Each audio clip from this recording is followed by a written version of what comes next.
Maillard. 8h16 sur Europe 1, l'heure de retrouver Sonia Mabrouk et son invité Bruno Retailleau ce matin, le sénateur LR de Vendée, président du groupe LR au Sénat, candidat à la présidentielle. Bienvenue à vous et bonjour Bruno Retailleau. Bonjour Sonia Mabrouk. Quand allez-vous la rejoindre? Qui donc? Ma Vendée natale, vous voulez dire? La mère? Marine Le Pen. Quand on écoute certains responsables, les Républicains, on se demande pourquoi ils sont encore dans le parti LR, tant leurs idées, propositions, Bruno Retailleau, collent à celles du RN. Non mais écoutez, moi je n'ai pas à me situer par rapport au Rassemblement National.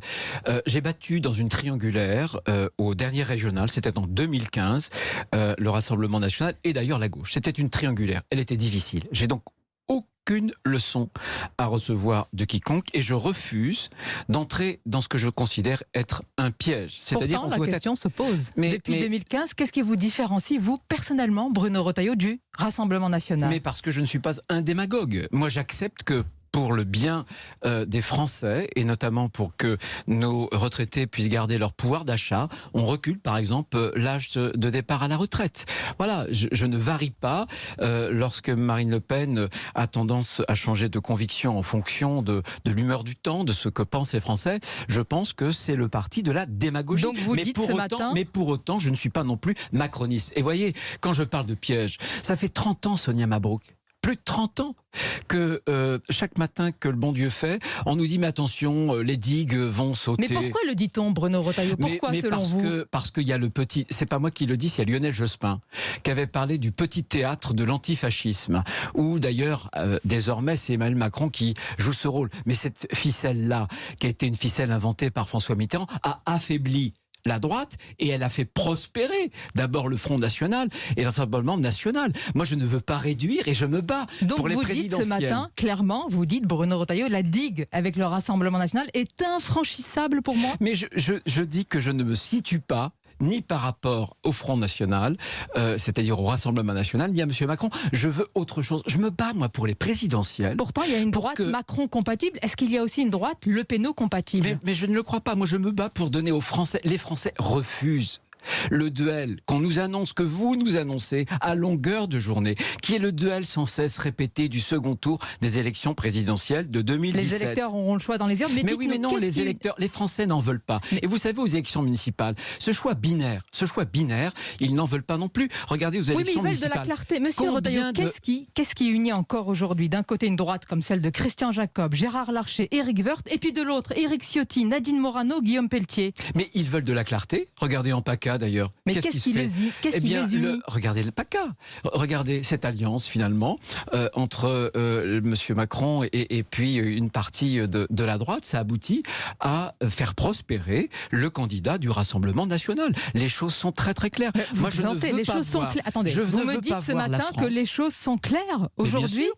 Alors allons-y. Est-ce que vous avez été choqué par la proposition de Guillaume Pelletier, numéro 2 quand même, des Républicains, qui souhaitent une juridiction d'exception, Monsieur Retailleau, pour les radicaliser, d'exception? Moi, je suis attaché à l'état de droit et je pense qu'il doit y avoir en France un procès équitable et que le principe de l'appel est un principe que nous devons garantir. Bien.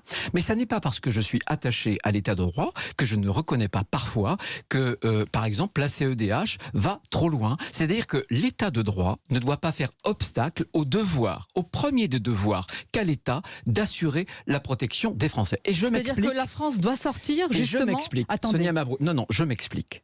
Si vous voulez que les auditeurs comprennent.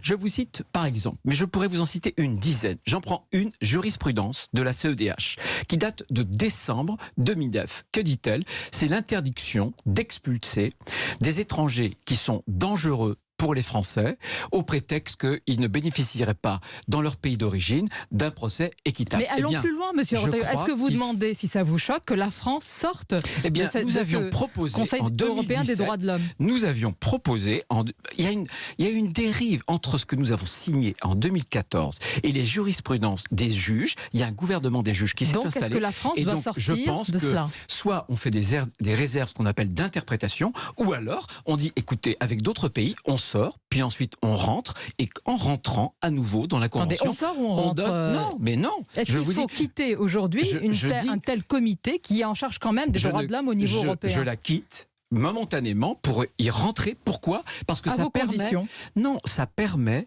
de donner ce qu'on appelle en droit. Soyons précises, arrêtons la démagogie dans tous les sens. En fait, parce que vous m'avez pas répondu sur M. Pelletier. Est-ce qu'il est démagogue?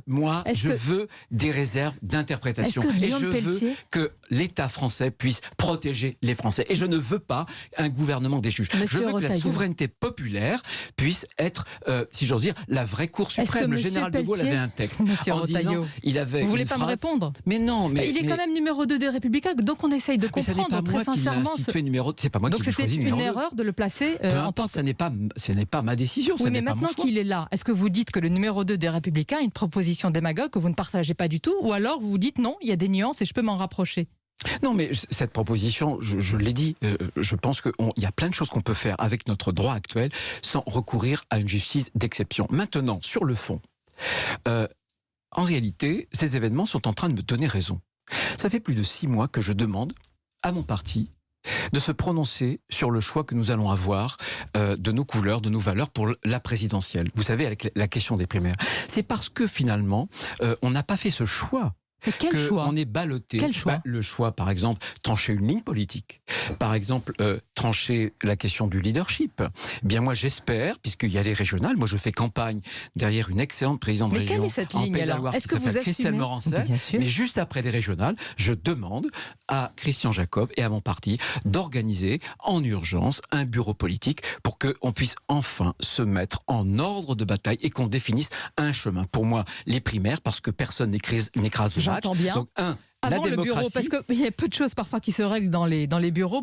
Est-ce que vous assumez être une droite dite dure, la fameuse droite Trocadéro? Est-ce que c'est cette ligne-là qu'il faut mettre en avant désormais? Non, mais moi, ce que je veux, c'est que la droite, elle occupe la totalité de son territoire de conviction, qu'elle reste fidèle, vous voyez, à ses valeurs. Mais quelles sont ces valeurs? On aimerait savoir quelles sont ces valeurs. Est-ce que ce sont les valeurs d'un Guillaume Pelletier qui peut travailler avec Robert Ménard ou les valeurs d'un Christian Jacob et Gérard Larcher? Je ne sais pas. Soyons concrets.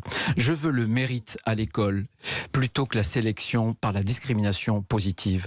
Je veux une justice qui se préoccupe de la victime plutôt qu'une justice qui excuse le coupable. Je veux que le travail paye en France plutôt que une pompe géante qui permette à trop de gens Monsieur Retailleau, certains vont vous dire Robert Ménard ou Marine Le Pen sort de ce corps. Je dis que c'est un parti démagogue. Et je vous dis aujourd'hui encore que je n'ai pas à me situer par rapport à eux. Sonia Mabrouk, vous êtes européen.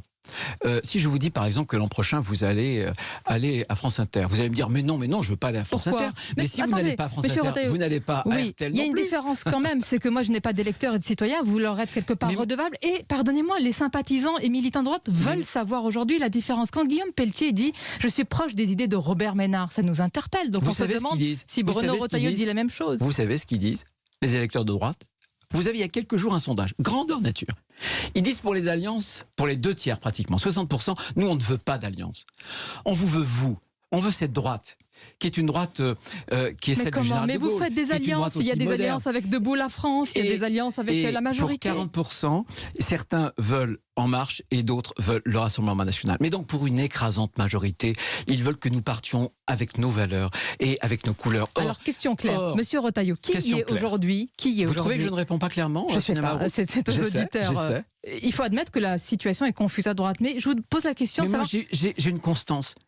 Mais est-ce que les autres ont la même constance? Écoutez, en tout cas, moi j'ai ma constance. Mais vous n'êtes pas seul dans votre parti. Je refuse de voir la France. Il n'y a pas que dans la vie. Il n'y a pas que 2 façons de voir le monde, en noir ou en blanc.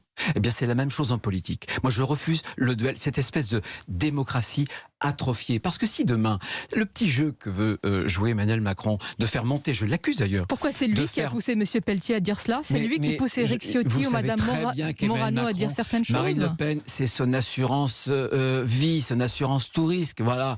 Donc, il fait avec la fille ce que Mitterrand a fait avec le père Le Pen. C'est tout. Qui est le meilleur rempart à droite? Xavier Bertrand?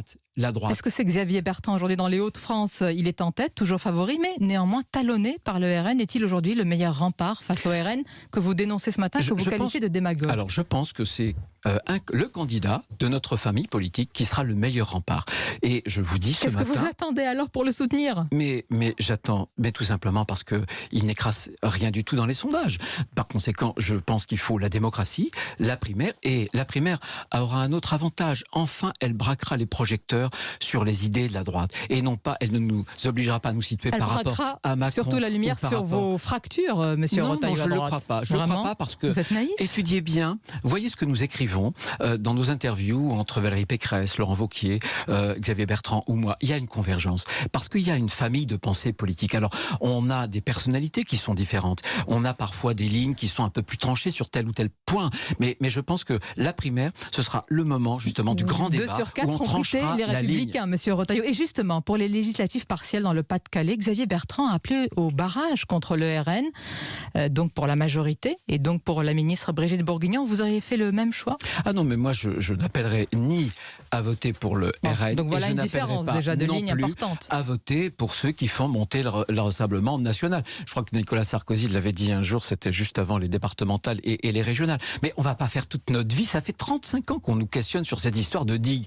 La droite s'est complexée parce qu'elle n'osait plus répondre aux journalistes sur l'immigration, sur la sécurité. On a baissé le ton, on a courbé les chines, on a rasé les murs et on s'est mis sous la table et on a perdu nos électeurs. Eh bien moi je ne le veux pas. Mais vous entendez quand même, Emmanuel Macron et Marine Le Pen, c'est la même chose. Mais écoutez, ça n'est pas la même chose, ce n'est pas ce que je dis. Simplement, ce que je dis, c'est que soyons nous-mêmes, ayons confiance en nous-mêmes, soyons ce que nous sommes avec notre identité politique et ne cédons rien. Voilà, parce que voilà, nous avons des choses à dire sur la sécurité. Emmanuel Macron, c'est le président du désordre. Eh bien, moi, je ne veux pas ce président du désordre et je ne veux pas l'à peu près la démagogie de Madame Le Pen. Suis-je clair? Et pour cela, vous restez candidat pour 2022?